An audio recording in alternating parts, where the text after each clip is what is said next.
Guys, आज हम start करेंगे अपना नया चैप्टर जो है चैप्टर नंबर 6, जिसका नाम है general principles and processes of isolation of elements. यानी सामान्य भाषा में, सीधे सिंपल भाषा में मैं इसको बोल सकता हूँ मेटलर्जी। क्या बोल सकता हूँ? मेटलर्जी, हिंदी में जिसे बोलते हैं धातु कण। ये चैप्टर बहुत ही आसान, बहुत ही इजी है और समझने लायक है। सब कुछ समझना पड़ेगा, ठीक है थोड़ा थ्योरेटिकल, खूब सारी रिएक्शंस होंगी, लेकिन बहुत इजी चैप्टर है। अगर आप इसे आराम से समझोगे तो आपको हर चीज समझ में आएगी। तो देखो, अब आपको इस चैप्टर में पढ़ना क्या है भाई साहब, और क्या समझना, क्या कुछ नया सीखने को मिलेगा आपको सीखने को मिलेगा कि आपके आसपास जितने भी एलिमेंट है, फॉर एग्जाम्पल आयरन हुआ, कॉपर हुआ, सिल्वर हुआ, गोल्ड हुआ, कोई भी एलिमेंट हुआ, ठीक है, वो आपको कैसे मिला है और कहां से मिला है। अब कहां से मिला है ये बात तो आप लोगों को पता होगी कि जितने भी एलिमेंट होते हैं वो माइनिंग से हमें मिलते हैं। होता है ना, जैसे सोने की खान होती है, चांदी की खान होती है, कोयले की खान। There are lots of mining of different types of elements, ये आप सबको पता है ना। बट एक चीज मैं अगर आपको बताऊं, इस दुनिया में जितने भी एलिमेंट होते हैं ना, वो क्या होते हैं, किसी ना किसी के साथ जुड़े हुए, कंबाइंड होकर के ही मिलते हैं या रहते हैं, मैं बोल सकता हूं। फॉर एग्जाम्पल, मैंने माना आयरन है, ठीक है, मैंने माना कॉपर है, मैंने माना Ag है, मैंने माना Au है, ठीक है। Au को अगर मैं छोड़ भी दूं, Ag को भी अगर मैं छोड़ भी दूं, तो यहाँ पर देखो, इन दोनों एलिमेंट्स की अगर मैं बात करूं सिर्फ, क्योंकि सबसे ज्यादा हम घरों में ये यूज करते हैं, आयरन बहुत यूज होता है, कॉपर बहुत यूज होता है। यहाँ पर देखो, ये दोनों एलिमेंट क्या होते हैं, क्या इस अर्थ पर या इस नेचर में, क्या ये इसी स्टेट में मिलते हैं क्या, फ्री स्टेट में, Fe और Cu की फॉर्म में मिलते हैं क्या? ये सोचकर देखो जरा, तो आपको समझ में आएगा नहीं भाई साहब, ये फ्री स्टेट में तो नहीं मिलते, यानी मुक्त अवस्था में नहीं पाए जाते। अगर ये फ्री स्टेट में नहीं मिलते तो कैसे मिलते हैं? माइनिंग में रहेंगे, माइंस में रहेंगे, तो कैसे रहेंगे? तो भाई साहब मैं आपको एक चीज बोलूं कि जितने भी एलिमेंट्स होते हैं वो या तो ऑक्सीजन से जुड़े हुए रहते हैं।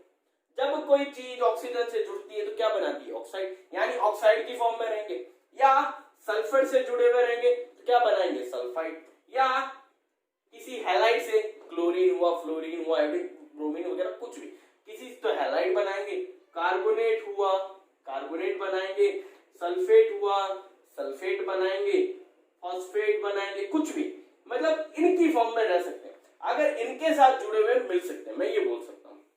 तो यहां से एक बात और समझ में आई, क्या ये सभी एलिमेंट इन सबके साथ जुड़े हुए मिलते हैं क्या इस दुनिया में? तो मैं बोलूंगा नहीं भाई साहब, कुछ एलिमेंट ऐसे हैं जो कंबाइंड स्टेट में नहीं मिलते, यानी संयुक्त अवस्था में। अगर आयरन, कॉपर जैसे खूब सारे और भी एलिमेंट होंगे, वो इनके साथ जुड़े हुए मिलेंगे मेरे को नेचर में, तो मैं बोल दूंगा कौन सी स्टेट में, कंबाइंड स्टेट में, यानी संयुक्त अवस्था में है। क्या बोलेंगे, संयुक्त अवस्था में है। ये बात आई समझ में यहां तक? अब सुनो, अगर मैंने बोला कुछ एलिमेंट ऐसे हैं जो इनके साथ जुड़े हुए नहीं मिलते, जब इनके साथ जुड़े हुए नहीं मिलते तो भाई कैसे मिलेंगे, तो मैं बोलूंगा वो किस स्टेट में रहेंगे, नेगेटिव स्टेट में, या फ्री स्टेट में हो सकते हैं, या तो मुक्त, कुछ एक, ज्यादा नहीं, सिर्फ कुछ एक एलिमेंट या तो नेगेटिव स्टेट में रहेंगे या फ्री स्टेट में। अब ये नेगेटिव स्टेट का मतलब क्या है भाई साहब? नेगेटिव स्टेट का मतलब ये हुआ कि अगर कोई एलिमेंट आपको कहीं से मिल रहा है, फॉर एग्जांपल कॉपर है, ठीक है, कॉपर की जहां माइनिंग होगी, कॉपर की खान जहां होगी, वहां पर आपको हमेशा चांदी भी मिलेगी, ये श्योर है। जहां से कॉपर मिलेगा, जिस जमीन से आपको कॉपर मिल रहा है, तांबा मिल रहा है, उसी जमीन पर आपको क्या मिलेगा, चांदी भी मिलेगा। तो ये क्या हुआ, जो चांदी थी वो किसके साथ मिली, कॉपर के साथ। आई बात समझ में? तो इसे बोलते हैं नेटिव स्टेट। और वो नेटिव स्टेट में मिलने वाले एलिमेंट नॉर्मली आप याद रखना क्या क्या होंगे। एजी मैंने बता ही दिया, प्लेटिनम हो ही गया, ठीक है, और कार्बन हो जाएगा, सल्फर हो जाएगा। ये कुछ 4 एलिमेंट याद रख लो, ध्यान रख लो, बहुत है। तो अब यहां से आपको 2 चीजें समझ में आई कि कंबाइंड स्टेट में कुछ एलिमेंट्स मिलते हैं जो इनके साथ जुड़े हुए मिलेंगे, कुछ नेटिव स्टेट में मिलेंगे, या मैं बोल सकता हूं उसे फ्री स्टेट में, यानी किसी दूसरे एलिमेंट के साथ जुड़े हुए मिलेंगे। आई बात समझ में? अब मिल गए तो क्या होता है, यहां पर माइनिंग होती है। क्या होती है? माइनिंग। ये जो भी मिलेंगे कहां मिलेंगे? माइंस में मिलेंगे। अब माइंस में भाई साहब बड़ा सा क्या होता है? पत्थर होता है, भाटा होता है बड़ा बड़ा। जो वो भाटा होगा उसमें क्या होगा? मारवाड़ी में पत्थर को क्या बोलते हैं? भाटा, और अपने ठेठ मारवाड़ी है। तो भाटे में क्या होगा भाई साहब? भाटे में होंगे रेत होगी, यानी मिट्टी होगी, पत्थर होंगे छोटे छोटे। और अगर मैंने माना फॉर एग्जांपल ये एक भाटा था, इस भाटे में सैंड, सॉइल, पत्थर, कंकर, जेबाबेरी बहुत कुछ था, ठीक है। एक तो ये चीज थी। दूसरी चीज, अगर मैंने माना इस भाटे में सिर्फ और सिर्फ आयरन है, तो आयरन इनमें से किसी के साथ जुड़ा हुआ मिलेगा, तो मैंने मान लिया O के साथ जुड़ा हुआ है, Fe2O3 मान लिया। तो यहां पर हुआ क्या? ये एक भाटा मैंने अर्थ से निकाला, नेचर से निकाला, जिसमें सैंड और सॉइल की इंप्योरिटीज, यानी इनको बोलते हैं अपने अर्थन इंप्योरिटीज। क्या बोलते हैं? अर्थन इंप्योरिटीज, भूमिगत अशुद्धियां बोलते हैं। ये होगी। प्लस जो एलिमेंट होगा वो किस फॉर्म में होगा? कंबाइंड फॉर्म में होगा। किसके साथ होगा? इन सब में से किसी के भी साथ हो सकता है। इस बड़े भाटे को, जिसे हमने डायरेक्टली नेचर से, अर्थ से ऑब्टेन किया है, इसको अपने बोलेंगे भाई साहब मिनरल, यानी खनिज। इसी को हम क्या बोलते हैं? मिनरल, यानी खनिज बोलते हैं। आई बात समझ में? अब एक चीज होती है और, यानी अयस्क। वो क्या होती है? ये जो भाटा था, ये जो पत्थर था भाई साहब, इसमें से मैंने सैंड, सॉइल, इंप्योरिटीज जितनी भी थी वो कैसे भी तोड़ मोड़ के निकाल दी। अब यहां पर क्या होगा? जो एलिमेंट है वो अपनी कंबाइंड स्टेट में होगा। सिर्फ किस स्टेट में? कंबाइंड स्टेट में होगा, यानी संयुक्त अवस्था में होगा। ये भी क्या होगा? एक भाटा ही होगा, पत्थर ही होगा, लेकिन इसमें सिर्फ क्या होगा?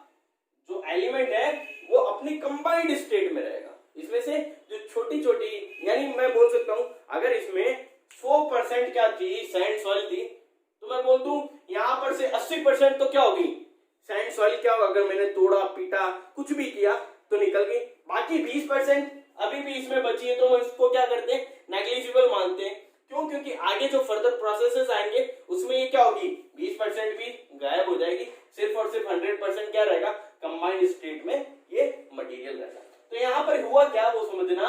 बड़ा सा भाटा था, इसमें सैंड सॉइल की इंप्योरिटीज थी, और जो एलिमेंट था वो कंबाइंड स्टेट में रहता है इनमें से किसी के भी साथ। इसी को अपने क्या बोलते हैं? मिनरल बोलते हैं। मिनरल से सैंड और सॉइल की इंप्योरिटीज, या मैं बोल सकता हूँ अर्थन इंप्योरिटीज को रिमूव करना इकोनॉमिकली, यानी सस्ते तरीके से और अच्छे तरीके से रिमूव करना, और क्या ऑब्टेन करना? एलिमेंट का कंबाइंड स्टेट ऑब्टेन करना। किसी भी एलिमेंट का कंबाइंड स्टेट ऑब्टेन करना, उसे ही अपने क्या बोलते हैं भाई साहब? ओर्स बोलते हैं, यानी अयस्क बोलते हैं। ये बात ऐसे। अब यहां से एक बात मैं बोल सकता हूं कि भाई साहब जितने भी ओर होते हैं, जितने भी ओर होते हैं उसे मैं मिनरल बोल सकता हूं। उसे मैं क्या बोल सकता हूं? मिनरल। लेकिन सभी मिनरल्स को मैं ओर नहीं बोल सकता। सभी ओर्स को मिनरल बोल सकता हूं, बट सभी मिनरल्स को मैं ओर नहीं बोल सकता। अब देखो, अब आपको और क्या क्या पढ़ना। आपने मिनरल्स पढ़ लिया, आपने ओर्स पढ़ लिया, ठीक है, मतलब स्टार्टिंग का बेसिक आपको समझना है। अब हम देखेंगे इस चैप्टर को पूरा समराइज करके हमें क्या क्या पढ़ना है। जो जो चीज पढ़नी है मैं आपको अभी पहले बताता हूं। देखो, अगर फ्लो चार्ट के थ्रू आपको इस पूरी कहानी, इस चैप्टर की कहानी को समझाऊं, तो सबसे पहले हमें क्या मिलता है? मिनरल मिलता है, बड़ा सा बाटा मिलता है अर्थ से। उस मिनरल से हम क्या निकालते हैं भाई साहब? ओर, यानी अयस्क निकालते हैं। जो अयस्क है अभी भी उसमें क्या होती है? मिट्टी वगैरह की इंप्योरिटीज होती है। अब मैं क्या करता हूं, उसे और बारीक पीस करके क्या करता हूं, उस मिट्टी को साफ करता हूं, उस मिट्टी को हटाता हूं। जब उस मिट्टी को हटा दूंगा, अब तुम लोग खुद सोचना, जब उस मिट्टी को हटा दिया तो अब क्या बचेगा, अगर वो मेटल ऑक्साइड से जुड़ा हुआ है तो मेटल ऑक्साइड बचेगा, अगर वो मेटल सल्फर से जुड़ा हुआ तो मेटल सल्फाइड बचेगा। यानी मिट्टी वगैरह जितनी भी थी इंप्योरिटीज और जो बची कुची थी वो भी सारी क्या हो गई, हट गई है। तो यहां पर क्या हुआ, ओर से हम क्या करते हैं, कंसंट्रेशन ऑफ ओर करते हैं। कंसंट्रेशन ऑफ ओर का मतलब सिंपली ये है साफ सफाई। क्या बोल सकता हूं, साफ सफाई। इसके भी खूब सारे तरीके होते हैं जो आपको पढ़ने, 4-5 तरीके, वो सारे के सारे आपको पढ़ने। कंसंट्रेशन ऑफ ओर कैसे किया जाता है, यानी अयस्क का जो सांद्रण है वो कैसे किया जाता है, यानी उसकी साफ सफाई कैसे की जाती है। ठीक है, जब साफ सफाई हो गई, जब वो एक्स्ट्रा मिट्टी वगैरह जो भी थी वो हट गई, अब आपको क्या मिल जाता है, कंसंट्रेटेड ओर मिल जाता है। अब उस कंसंट्रेटेड ओर से आपको क्या ऑब्टेन करना है भाई साहब, मेटल ऑक्साइड ऑब्टेन करना है। क्या ऑब्टेन करना है, मेटल ऑक्साइड। अब सुनना, मेटल ऑक्साइड ऑब्टेन करने के भी क्या है, 2 तरीके हैं, जिसे हम बोलते हैं कैल्सिनेशन एंड रोस्टिंग, वो भी आपको पढ़ने हैं तरीके। उसके बाद अब हम क्या पढ़ेंगे, उसके बाद रिडक्शन, यानी जो मेटल ऑक्साइड मिला है आपको किन तरीकों से, या तो कैल्सिनेशन से या रोस्टिंग से। ठीक है, ये नाम है 2 प्रोसेसेस के जो आपको पढ़ने को मिलेंगे इसमें। उससे जब वो कंप्लीट हो जाते हैं उसके बाद हमें क्या ऑब्टेन करना है, रिडक्शन करना है। रिडक्शन करने का मतलब क्या है, रिडक्शन करने का मतलब तुम लोग खुद सोचो, रिडक्शन का मतलब क्या होता है। मान लो ये मेटल, इससे ऑक्सीजन जुड़ा है, ये मेटल ऑक्साइड, इससे ऑक्सीजन जुड़ा, इससे मैं ये ऑक्सीजन को रिमूव करवा दूं तो क्या हो गया, इसका रिडक्शन ही तो हो गया, इसका क्या हो गया, अपचयन ही तो हो गया ना। वही आपको यहां करना है। किसकी हेल्प से कर सकते हो आप रिडक्शन, आपके पास खूब सारे तरीके, आप कार्बन की हेल्प लो, आप एल्यूमिनियम की हेल्प लो, यानी ये खूब सारे तरीके आपको पढ़ने हैं। रिडक्शन कैसे करवाओगे, जब आप रिडक्शन करवा देते हो, अगर मैंने यहाँ मेटल ऑक्साइड था मेरे पास, मैंने क्या किया, रिडक्शन यानी अपचयन कराया, कुछ भी करवा के, मान लो इसको कार्बन की प्रेजेंस में, इस मेटल ऑक्साइड को कार्बन यानी कोयले की प्रेजेंस में गर्म किया, तो भाई साहब कार्बन डाइऑक्साइड बनकर क्या होगी, उड़ गई। अब सिर्फ क्या बचा मेरे पास, मेटल बचा। अब क्या है ये मेटल, ये जो मेटल बचा है, ये मेटल खूब सारे हो सकते हैं। इसका जो एक्सट्रैक्शन है, यानी इसका जो निष्कर्षण है, जो आपको इस चैप्टर में पढ़ना है कि किन किन मेटल के बारे में, किन किन मेटल को आप एक्सट्रैक्ट करोगे, वो कौन कौन से पढ़ने हैं, वो आयरन हो गया, कॉपर हो गया, जिंक, ऑलमोस्ट इनके बारे में, और एक एल्यूमिनियम भी है, एल्यूमिनियम के भी बारे में आपको पढ़ना है कि भाई साहब कैसे एक्सट्रैक्ट किया जाता है, उनमें क्या क्या रिएक्शंस होती है, क्या क्या प्रोसेसेस होते हैं, वो पढ़ना है। जब रिडक्शन हो जाता है, जब मेटल मिल गया, अभी भी ये क्या है, प्योर नहीं है, अभी भी क्या है, ये प्योर नहीं, इसमें कुछ ना कुछ इंप्योरिटीज रह जाती है। तो हम क्या करते हैं, इसका शुद्धिकरण करते हैं, यानी इसका प्योरिफिकेशन करते हैं। जब आप प्योरिफिकेशन करते हो इसका, यानी इसको बोलते हैं रिफाइनिंग ऑफ मेटल या प्योरिफिकेशन ऑफ मेटल, तो आपको एट लास्ट क्या मिलता है, मेटल मिलता है, जो किस स्टेट में है, प्योर स्टेट में। इसके भी खूब सारे तरीके, 7-8 तरीके, वो आपको पढ़ने। तो इस तरीके से आप क्या करोगे, चैप्टर को लुकआउट करते हुए कंप्लीट करोगे। आई बात समझ में, हुआ क्या, मिनरल मिला, मिनरल से आपने ऑब्टेन किया और में क्या होती है, कुछ मिट्टी की इंप्योरिटीज, सैंड इंप्योरिटीज, कुछ भी बची कुछ चीज होती है, आप क्या करोगे, उसको कंसंट्रेटेड करोगे, कंसंट्रेटेड करने के बाद आप मेटल ऑक्साइड निकालोगे, मेटल ऑक्साइड के बाद आप उसका रिडक्शन करोगे, रिडक्शन के बाद आप क्या करोगे, उसकी रिफाइनिंग या प्योरिफिकेशन करोगे। इस तरीके से हम मेटल को ऑब्टेन करते हैं। ये सिंपल सा तरीके मैंने आपको बताया है, जो चैप्टर में आपको पढ़ने को मिलेगा। बट चैप्टर को स्टार्ट करने से पहले मैं आपको कुछ ओर्स याद करवाना चाहता हूं। वो ओर्स आप लोग देखो, यहाँ खूब सारी टेबल्स आएगी आपकी स्क्रीन पे, वो आप ध्यान रखना उन ओर्स के नाम। ठीक है, जैसे पहला जो आ रहा है वो है ऑक्साइड ओर।